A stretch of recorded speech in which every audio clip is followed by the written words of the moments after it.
그래서 취재를 해보니까 최영아가 자신을 둘러싼 댓글 3,000여 건에 대해서 고소했다는 사실을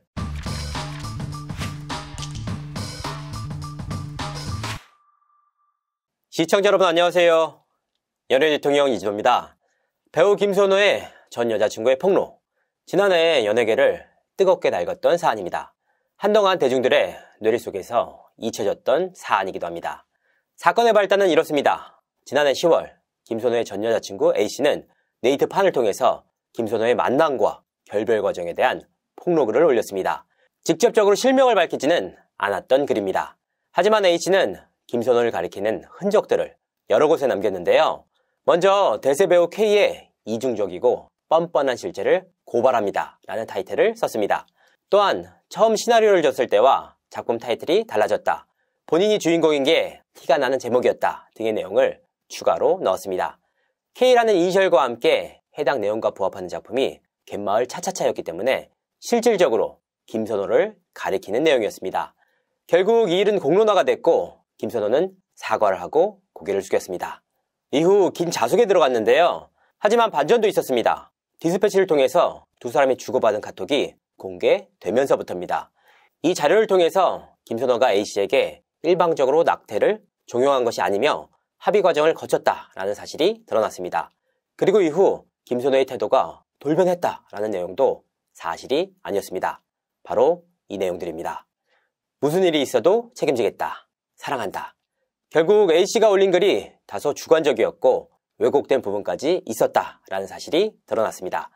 특히 남녀 간의 문제를 사적 감정으로 공론화했다라는 지적까지 나왔습니다. 이 과정에서 A씨의 신상이 공개됐는데요. 그녀가 기상캐스터 출신의 방송인 최영아라는 사실이 공개됐습니다. 결국 최영아는 이후 제 글로 인해 많은 분들께 의도치 않은 피해를 드린 것 같아 죄송하다, 그분에게 사과를 받았고 서로 오해한 부분이 있었다, 더 이상 사실과 다른 내용이 알려지거나 그분의 이야기가 확대 재생산되기를 원치 않는다 라고 폭로글을 수정했습니다. 오랜 자숙을 하면서 침묵을 이어갔던 김선호 역시 지난달 연극 터칭 더 보이드를 통해 연예계에 복귀를 했습니다. 김선호는 복귀 과정에서 너무 송구스럽고 죄송하다, 좋지 않은 소식으로 많은 분들께 심려를 끼쳐드려 진심으로 죄송하다 라며 오열하기도 했습니다. 그렇게 잘 마무리될 줄 알았던 이 사건. 하지만 이 사안은 끝이 아닌 현재 진행형이었습니다. 무슨 얘기냐? 지난 6월 저는 한 제보자로부터 연락을 받았습니다. 최영아로부터 모욕죄로 고소를 당했다라는 내용이었습니다.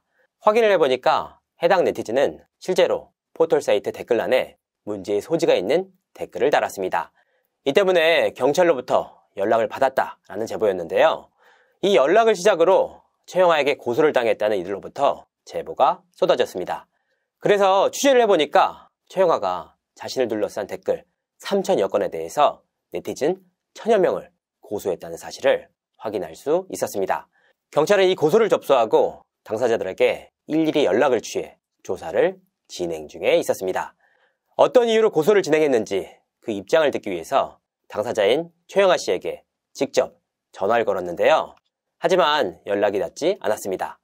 1,000여 명, 그야말로 엄청난 수치입니다. 현행법상 당사자가 모욕을 느낄 만한 내용이나 명예가 훼손될 수 있는 글을 올리면 법적으로 처벌받게 되어 있습니다. 하지만 고소를 당한 사람이 워낙 많은 탓에 합의금 목적이 아니냐라는 의혹이 일기도 했는데요.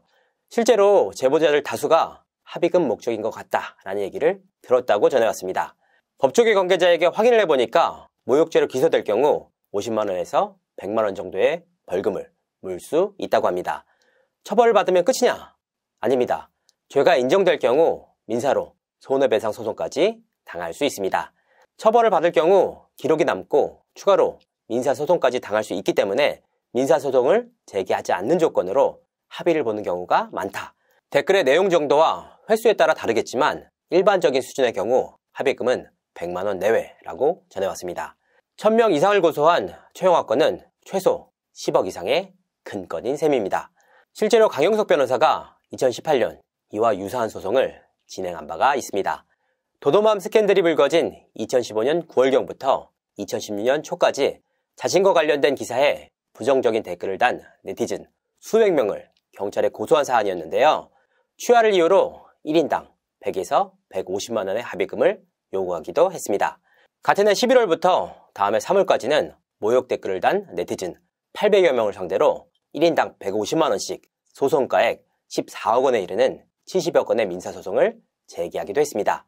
이 때문에 합의금 장사 논란이 불거졌는데요.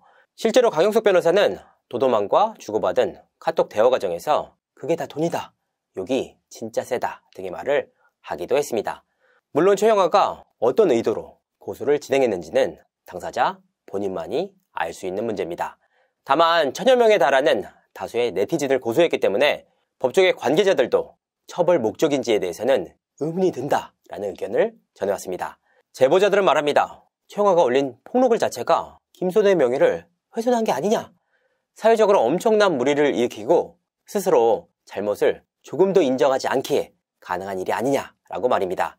실제로 김선호의 폭로 문제가 불거졌을 당시 공익적 목적으로 연예인의 사생활을 폭로한 게 아니라 사적인 보복감정 내지는 정리되지 못한 감정들의 안갚음이 더 큰 목적으로 해석이 된다면 비방의 목적이 있었다라고 인정될 수 있다라는 변호사들의 의견이 나오기도 했습니다.